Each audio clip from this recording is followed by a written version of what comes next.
Demi orang-orang Rangkas Bitung,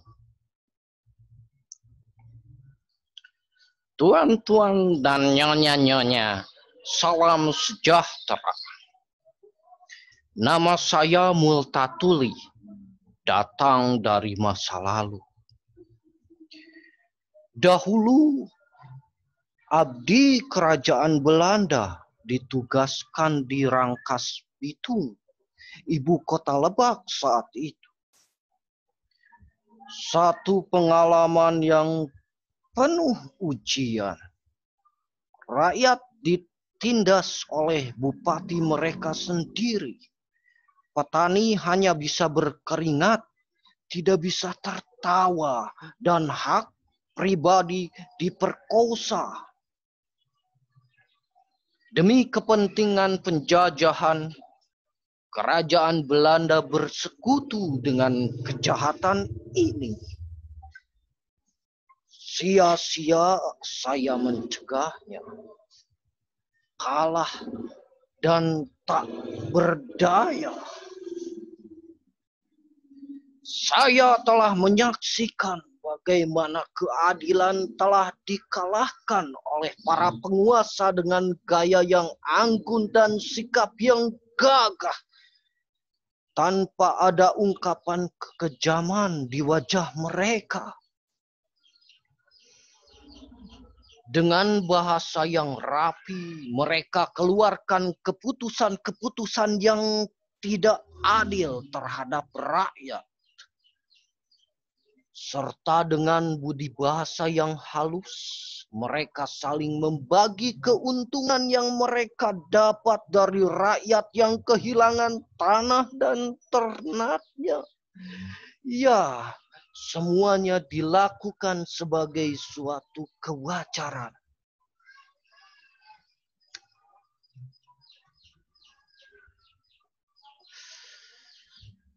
Dan bangsa kami di negeri Belanda pada hari Minggu berpakaian rapi, berdoa dengan tekun. Sesudah itu bersantap bersama, menghayati peradaban gaya peradaban tinggi bersama sanak keluarga, menghindari perkataan kotor dan selalu berbicara dalam tata bahasa yang patut sambil membanggakan keuntungan besar di dalam perdagangan kopi sebagai hasil yang efisien dari tanam paksa di tanah jajahan. Ya, begitulah. Kami selalu mencuci tangan sebelum makan dan kami meletakkan serbet di pangkuan kami. Dengan kemuliaan yang sama pula ketika kami memerintahkan para marsose agar membantai orang-orang Maluku dan orang-orang Java yang mencoba mempertahankan kedaulatan mereka.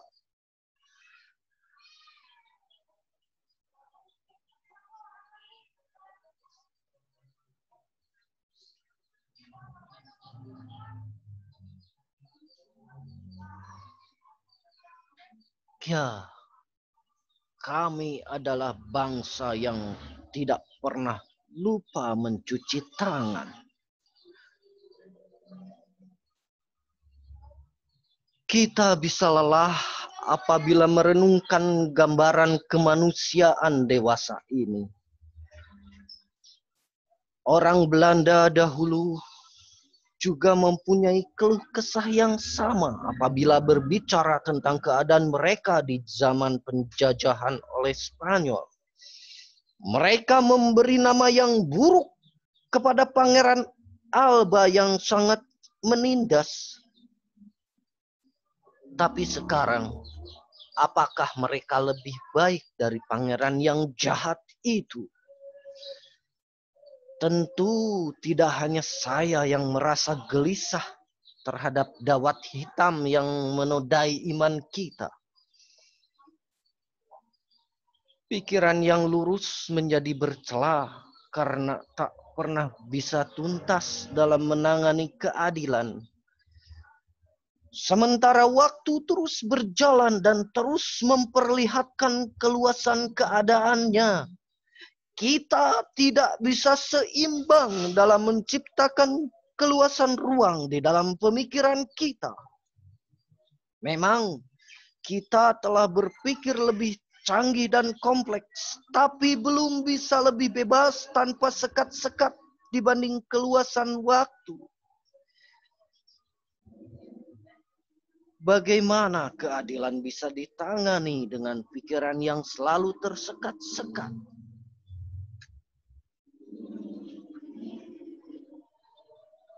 Ya, saya rasa kita memang lelah, tetapi kita tidak boleh berhenti di sini. Bukankah keadaan keadilan di sini belum lebih baik dari zaman penjajahan? Dahulu, rakyat Rangkas Bitung tidak mempunyai hak hukum apabila mereka berhadapan dengan kepentingan Adipati Lebak. Sekarang, apakah rakyat kecil sudah mempunyai hak hukum apabila mereka berhadapan kepentingan dengan adipati-adipati masa kini? Dahulu, Adipati Lebak bisa lolos dari hukum.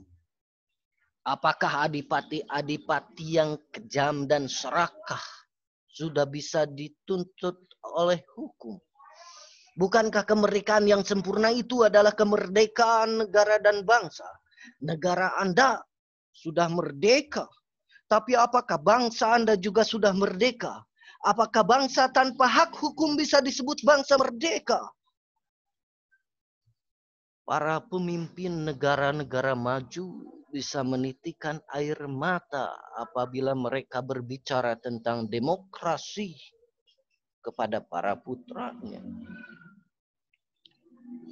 Tetapi dari kolam renang dengan sangat santai dan penuh kewajaran, mereka mengangkat telepon untuk memberikan dukungan kepada para tiran dari negara lain demi keuntungan-keuntungan materi bangsa mereka sendiri. Oh Tuhan, saya mengatakan semua ini sambil merasakan rasa lemas yang menghinggapi seluruh tubuh saya. Saya mencoba tetap bisa berdiri meskipun rasanya tulang-tulang sudah hilang dari tubuh saya. Saya sedang melawan perasaan sia-sia. Saya melihat negara-negara maju memberikan bantuan ekonomi dan sebagai hasilnya banyak rakyat dari dunia berkembang kehilangan tanah mereka supaya orang kaya bisa main golf atau supaya ada bendungan yang memberikan sumber tenaga listrik bagi industri dengan modal asing. Dan para rakyat yang malang itu, ya Tuhan, mendapat ganti rugi untuk setiap 1 meter persegi dari tanahnya dengan uang yang sama nilainya dengan 1 pak sigaret bikinan Amerika.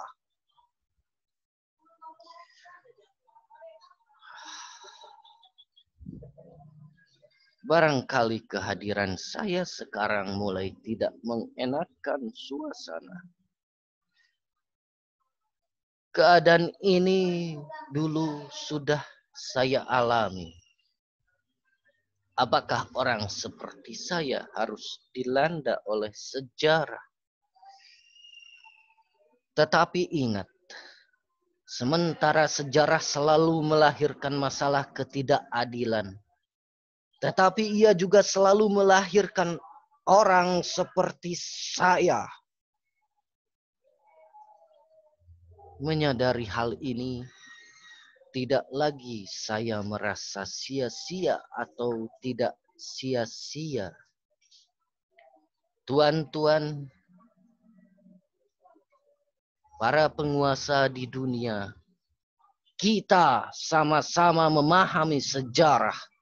Senang atau tidak senang, ternyata tuan-tuan tidak bisa meniadakan saya. Nama saya Multatuli.